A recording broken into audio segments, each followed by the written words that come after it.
今日の奇跡。皆さんこんにちは。人吉フィラデルフィア教会のダビデ村上です。今日は神様の恵みによって酒、タバコ、ギャンブルから解放された話をしたいと思います。私は若い頃から酒、タバコ、ギャンブルが大好きで、特にギャンブルにおいてはパチンコが大好きで、仕事が終わってからとか仕事を休んでからとか、そして、消費者金融とからお金を借りて、パチンコをしていました。で、何社からかお金を借りていたので、数百万の負債がありました。で、1回目は昼の仕事をしながら、夜にガードマンのアルバイトをしながら、負債をすべて、返してしまいましたが、2回目があり、2回目はもっとひどくなって、消費者金融プラス、闇金とか、消費者金融プラスまたトイチとかですね、ヤーさん絡みのところからもお金を借りてパチンコをしていました。で、そういうふうなことからが続いていたので、ヤーさんからの厳しい取り立てとかを受けるようになって、だんだんとですね、もう追い詰められていったというか、もう心っていうものがお金を作ることしか回らなくなっていき、本当になんかもう死にたいという気持ちがですね、湧いてきました。で、その中でもう保険に入っていたので、釣りに行って、溺れて死んだように見せようと思って、その事柄を計画し、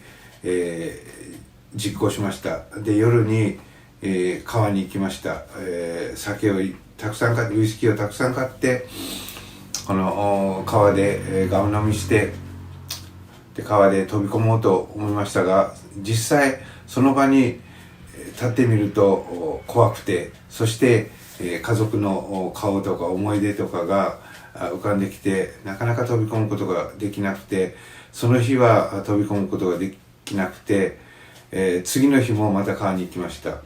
で、次の日も飛び込めませんでした。で、そういう日が2日3日と続きました。でももう心が定まっていたので、もう4日目にはまたウイスキーをガブ飲みして思い切って、滝に飛び込みました。で、下は渦を巻いているようなところでしたので、そこに落ちた時にもう死ぬっていうことを私は思っていました。で、実際、飛び込んでその場所に行った時に、もうここで死ぬなと思った瞬間に、なんか見えない力でこうぐーっと押し出されて、気がつけばどんどん体が流されて、さらに気がつけば浅瀬にもう立っていました。で、死ねてないなと思って、もう一度飛び込み直そうかなと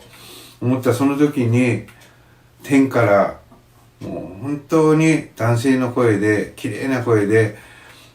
私の元に来なさいという声がはっきり聞こえて、で、その時にはっと我に返ったというか、もう心が変えられました。あんなに今まで死のうと思っていた心がもう生きたいという気持ちに変えられて、そして、もうすぐさま奥さんに会って全てのことを話したいという気持ちになって、すぐお家に帰りたいという気持ちになって、それからお家に帰りました。そして全てのことを、奥さんに打ち明けて、二人で感謝のお祈りをしました。そして神様に助けてもらうように祈りました。で、あとは酒とかタバコでありますけれども、これももう本当に中学校ぐらいの時からもう始めて、毎晩のように酒を飲めまくっていたわけでありますけれども、ある日酔っ払った勢いで娘をグーで、殴ってしまいました。でそれで娘の頭は神様の守りによって、守られてどうもなくて、私のこの手があくる日ものすごく腫れて、そして仕事に行きましたけれども、ハンマーを握ったらもう痛くてハンマーを握れなくてハンマーを落としてしまいました。でこれはおかしいなと思って病院に行ったところ、骨折していますということを言われ、それから、2週間ほどこの仕事ができなく、休んでいました。でその中でこの教会では酒やタバコはやったらいけないということを聞いていたので、いつかはやめなければならないということは思っていましたが、でその時にその2週間の間に本当の意味で、この悔い改めをして、そして神様に本気になって、酒やタバコがやめれるように祈り求めました。そしたらどうでしょう、次の日から全く酒やタバコが欲しくなっていたんですね。で、それからもう祈った次の日から酒やタバコをやめました。でもそれからですね、もう20年ぐらい経ちますけれども、今現在もですね全くやっていないという状況であります。本当に神様に感謝しています。で、川に飛び込んだ時、私のもとへ来なさいという言葉を聞き、それから私は神様のところに行きました。それから大きく人生が変えられ、今本当に幸せな日々を過ごしています。本当に神様に感謝しています。これで終わります。ここまで話を聞いていただきましてどうもありがとうございました。